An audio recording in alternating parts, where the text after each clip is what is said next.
buah-buah yang akan menjadi tanaman baru. Itu terdapat pada 1 Yohanes pasal 4 ayat 7 sampai 8 dan 1 Korintus pasal 13 dan ayat 13.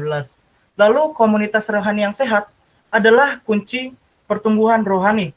Dalam komunitas kita akan dibentuk lewat kerjasama, persahabatan, melayani. Seorang Kristen dimuridkan dan memuridkan, bertumbuh dan berbuah menjadi seperti Kristus, dan lewat kehidupan penginjilan dan pemuritan, dan menjadi dampak untuk sekitar. Mungkin ada beberapa teladan yang dapat kita contoh dalam Alkitab. Yang utama yaitu adalah Allah, lalu Yesus, terus ada Adam dan Hawa, Nuh, dan Paulus. Lalu ada juga 5 aspek transformasi hidup.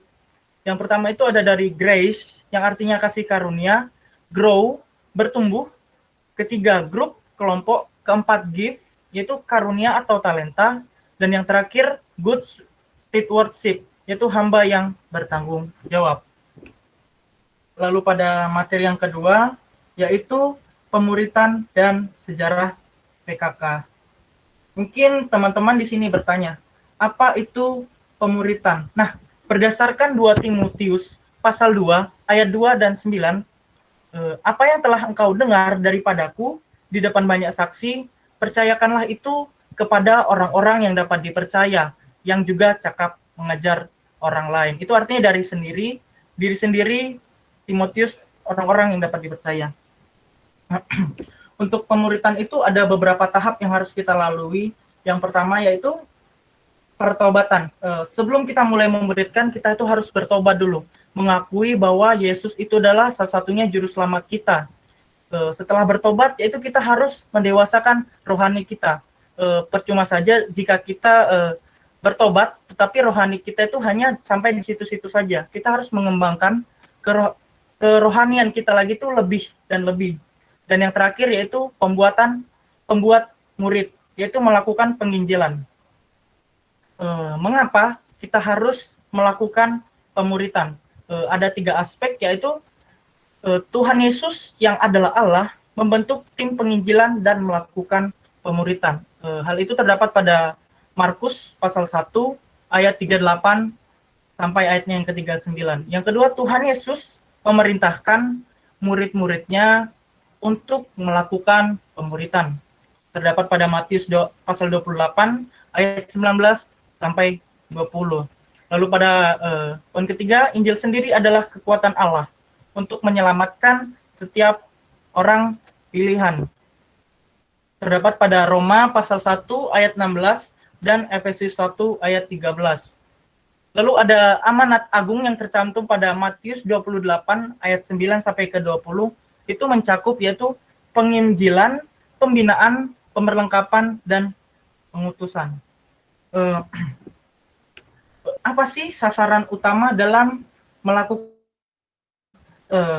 yang diharapkan? Yaitu yang pertama, perubahan karakter atau pribadi yang penuh kasih dalam berelasi dengan orang lain, atau emosi yang lebih stabil. Artinya di sini ketika kita selesai melakukan pemuritan, diharapkan kita itu mampu gitu mengontrol emosi kita ketika terjadi sebuah masalah. Yang kedua yaitu pemahaman akan firman Tuhan. Jadi di sini tuh kita tuh lebih memahami gitu apa maksud Tuhan. Dan yang ketiga, kapasitas pelayanan, yaitu kita mampu mengabarkan Injil, bukan hanya kepada kelompok kita saja nantinya, tetapi kepada seluruh dunia. Lalu, mengapa sih kadang tuh upaya-upaya penginjilan kita sering dipenuhi dengan suatu kegagalan?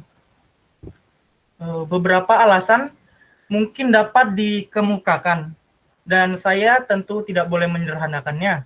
Namun satu alasan utama adalah bahwa kita tidak serupa dengan Kristus yang kita kabarkan. Jadi dalam setiap penginjilan kita itu tidak sesempurna Yesus gitu loh. Jadi dalam setiap penginjilan kita itu pasti ada satu celah gitu. Tetapi itu semuanya dapat ditutupi oleh berkat Tuhan. Ada satu quotes dari Dietrich Bonhoeffer, kekristenan tanpa pemuritan adalah ada quotes dari KYL. Lalu pada poin ke tiga, di sini materi ketiga, yaitu nilai-nilai kepemimpinan di dalam Alkitab. Pertama kita harus tahu dulu, apa itu yang namanya pemimpin. Pemimpin sendiri itu adalah orang yang memberi pengaruh, penerima, pembagi, dan penggendapan sebuah visi. Pentingnya menjadi seorang pemimpin, menciptakan kondisi yang kondusif gitu. Jadi kita itu sebagai pemimpin itu tidak boleh gitu asal usuk gerasak gerusuk gitu. Nah, hal itu sudah dijelaskan pada Hakim-Hakim pasal 21 ayat 25.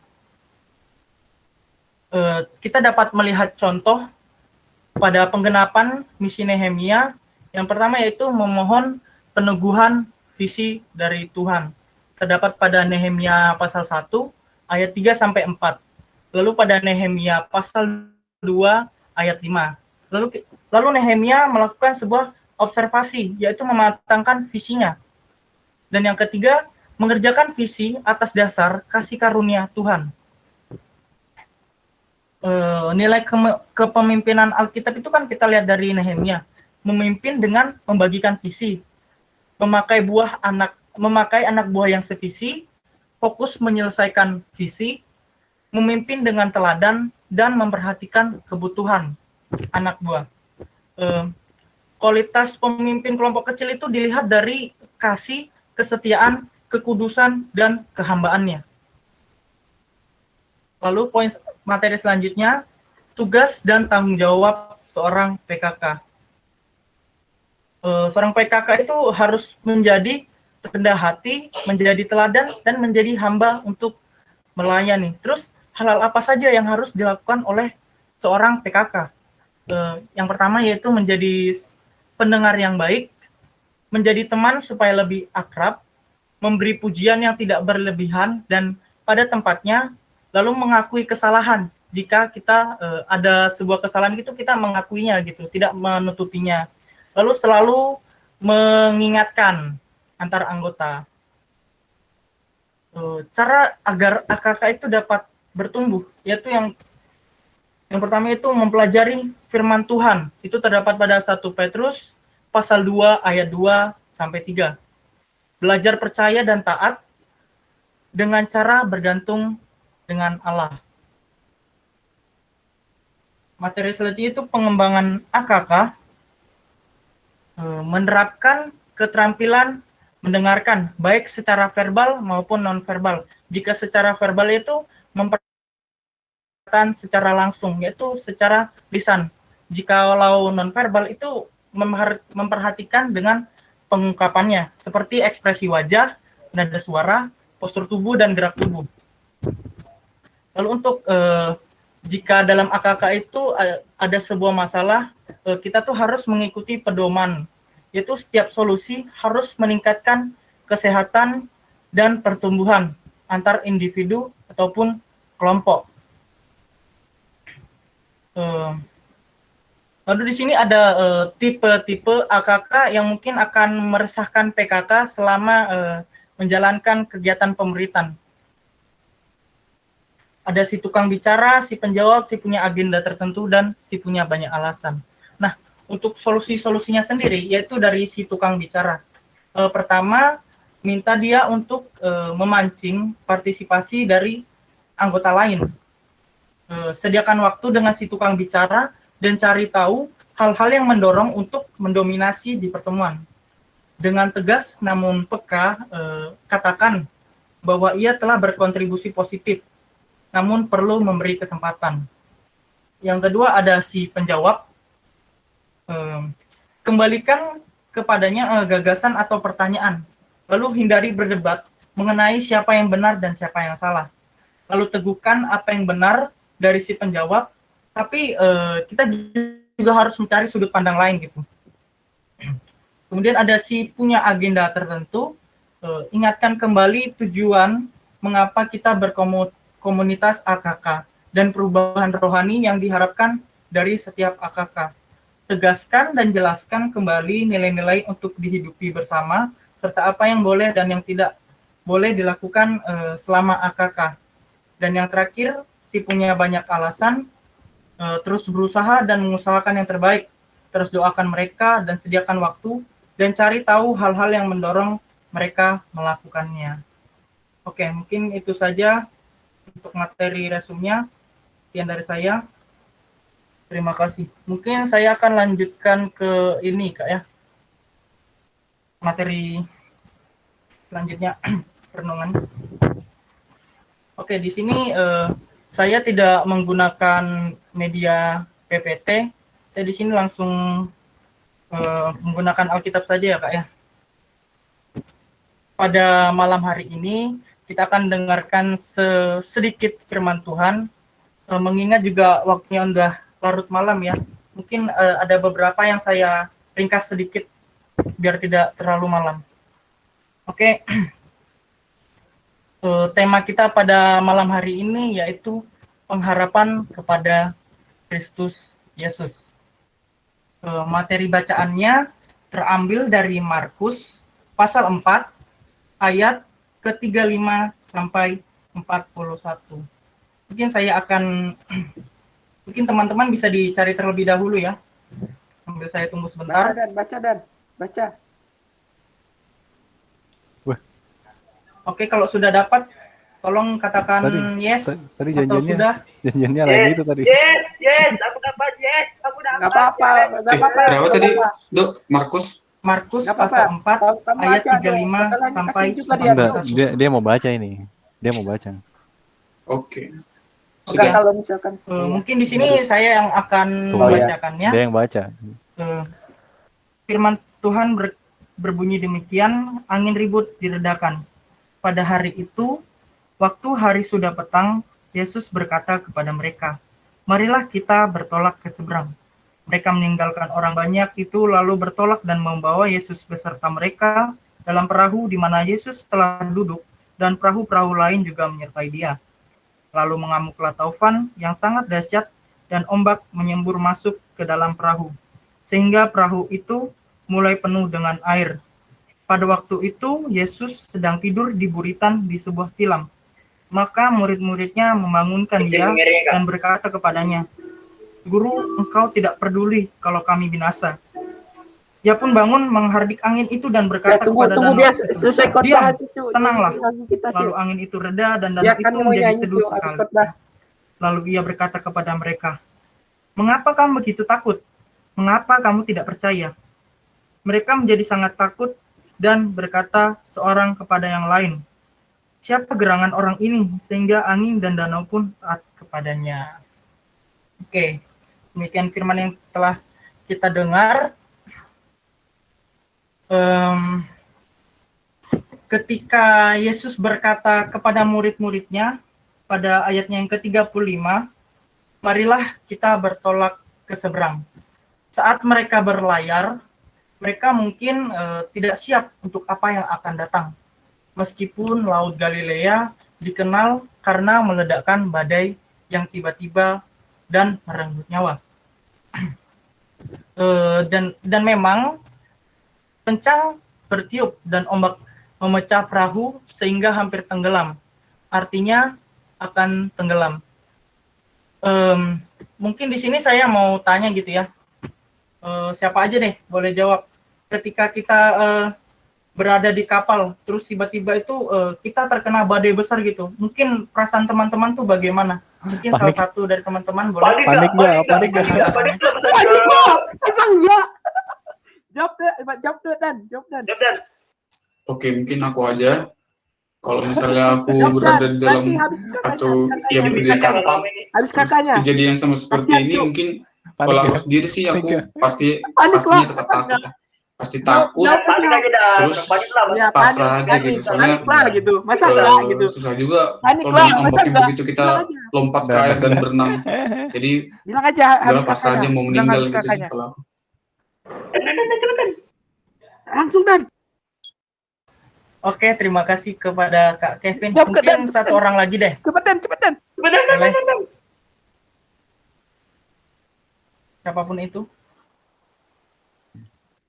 Izin Oke, jawab silakan. ya. Kalau dalam kondisi seperti itu ya jelas ya kita sebagai manusia ya pasti panik lah, masa enggak Mungkin sama seperti itu saya. Terima kasih. Oke ya. Oke, kata-kata sekarang ke zaman sekarang. Kita dapat membayangkan semua teriakan dan kepanikan dalam keputusasaan seperti yang dikatakan Kak Kevin tadi itu kan pasti panik banget gitu. Panik lah. Dan di tengah semua itu Yesus itu sedang santai gitu, tidur, kepala di atas bantal, bahkan Ketawa lagi, mungkin Kakak. mendungkur gitu ya. Mantap, mantap Dan, Maka mantap. para murid di situ harus membangunkannya dan berkata, Guru, engkau tidak peduli kalau kita binasa. Tetapi apa yang diharapkan oleh para murid untuk dilakukan Yesus? Mungkin mereka hanya ingin Yesus membantu mereka menjaga perahu tetap mengapung sampai badai reda dan mereka selamat.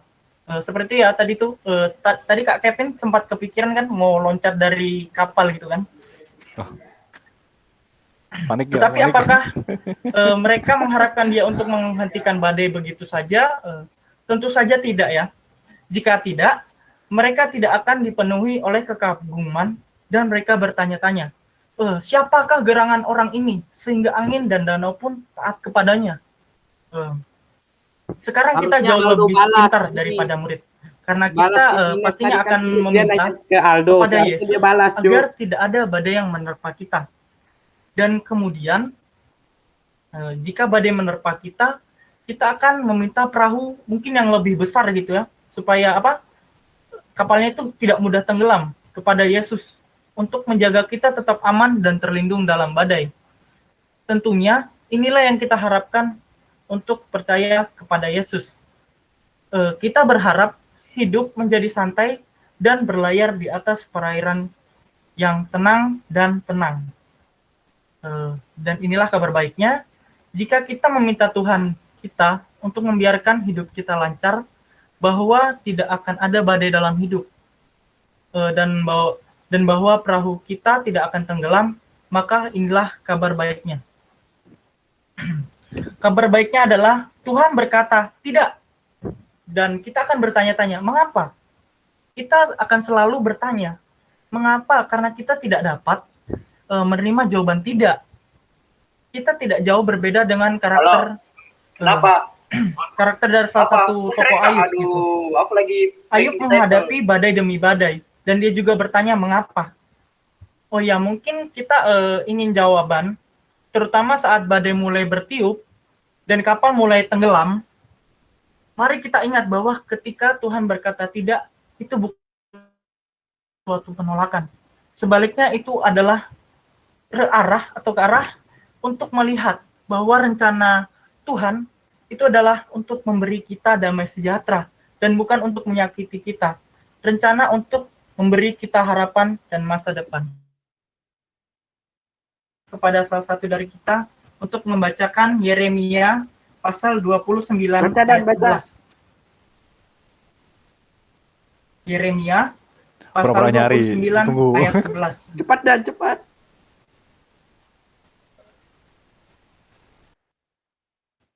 Yeremia pasal 29. ada kakaknya. Sebab aku ingin Kan mengetahui rancangan Oh, ketawa lah itu, dan Aldo, rencana ketawa. padaku mengenai kamu, demikianlah firman Tuhan, yaitu rancangan damai sejahtera dan bukan rancangan kecelakaan, untuk memberikan kepadamu hari depan yang penuh harapan. Oke, terima kasih kepada Kak Eka yang telah membacakan. Tadi Jadi kan, di sini jadi tadi kan Tuhan rundownnya kan tidak pura-pura nyari mengatakan dulu. bahwa Kakaknya tidak cepat akan sekali ada nyari. badai dalam hidup kita atau Oleh bahwa air mengingat malam juga, kesusahan Aldo tidak kan akan bilang tadi membanjiri mengingat malam juga perahu bilangnya kita. tadi. Makanya Tetapi cepat-cepatin Yesus juga. akan bersama kita dalam badai. Namun badai yang akan dipadamkannya bukanlah badai di luar sana, melainkan badai yang ada di dalam. Di tengah badai di hati kita, kita hanya perlu mendengarkan suara Yesus dan diam. Kita akan tahu siapa Tuhan dan di mana Dia berada. Ya, kita perlu diam dan tenang. Kita akan dapat mengatakan ya pada rencana Tuhan untuk kita, rencana yang selalu untuk kebaikan kita. Hanya karena Tuhan mengasihi kita, dan Nabi Yeremia akan memberitahu kita bahwa Tuhan tidak hanya mengasihi kita, tapi Dia mengasihi kita dengan kasih yang abadi. Mungkin ini satu ayat terakhir ya sebagai ayat penguatan terdapat pada Yeremia pasal 31 Baca dan habis ayat ini kalau 3. dia mau baca, suruh baca. Yeremia pasal 31 Dia mau ayat kasih 3. untuk orang, Cuk. Dari jauh Tuhan menampakkan Enggak. diri kepadanya. Aku mengasihi engkau dengan kasih yang kekal. Sebab itu aku melanjutkan kasih setiaku kepadamu. Amin firman Tuhan. Demikianlah firman Tuhan pada malam hari ini. Mungkin di sini saya akan melanjutkan dengan itu ya, dengan lagu pujian Bukti Kebesaranmu. Saya presentkan liriknya sebentar.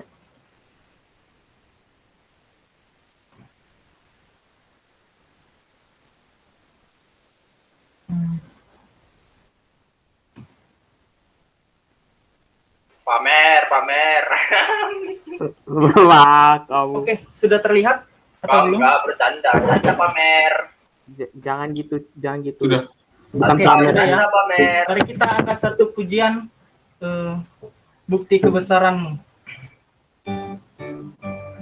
Tuhan, kau sempurna dalam rencanamu dan karyamu. Ku serahkan hidupku, murnikan dengan rohmu. Hidupku menggenapi firman-Mu, tanda mujizat sertai tiap langkahku. Kau bersamaku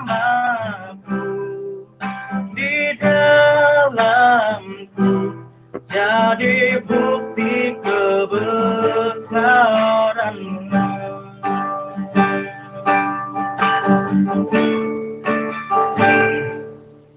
Tuhan, kau sempurna dalam rencanamu dan karyamu. Ku serahkan Daniel, mukanya ada, mukanya. murnikan mukanya Dan. dengan Biar kerikuk mukanya, Dan. hidupku Ipin. menggenapi Loh. Anjir Daniel. Loh. Daniel. tiap langkah. Pin. Kau bersamaku di dalamku, jadi bukti kebesaran-Mu. Oke, terima kasih. Saya kembalikan ke kakak. Oke, terima kasih.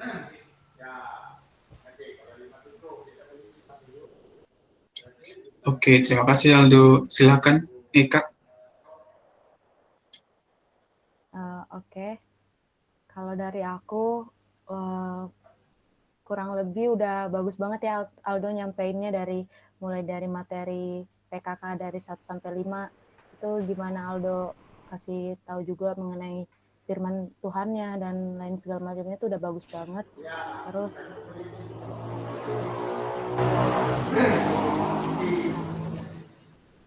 Terus dari simulasi materinya Aldo juga udah nyampeinnya dengan bagus, gimana interaksinya kepada teman-teman yang dalam sini juga udah bagus banget. Terus belajar untuk Aldo jangan cepat merasa puas tentunya. Semangat juga kalau memang mau jadi PKK, pokoknya terus belajar dan semangat lah. Terima kasih.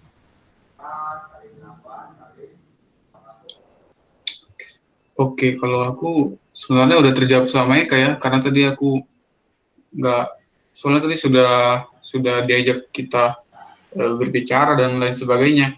Tapi mungkin Terpana mendengar Aldo nyanyi. Ketika menyampaikan Makanya materi yang aku lihat, mungkin ekspresi sih dari materi. Soalnya kamu ekspresinya itu terlalu serius sekali gitu. Padahal tadi aku lihat pas kamu simulasi itu enak gitu aku lihatnya. Itu aja sih kalau dari aku ya. Oke, itu aja dari Aldo. PKK-nya siapa ya? Kebetulan saya sama itu Panik nggak? Daniel tuh Kak. PKK-nya Kak Yoel.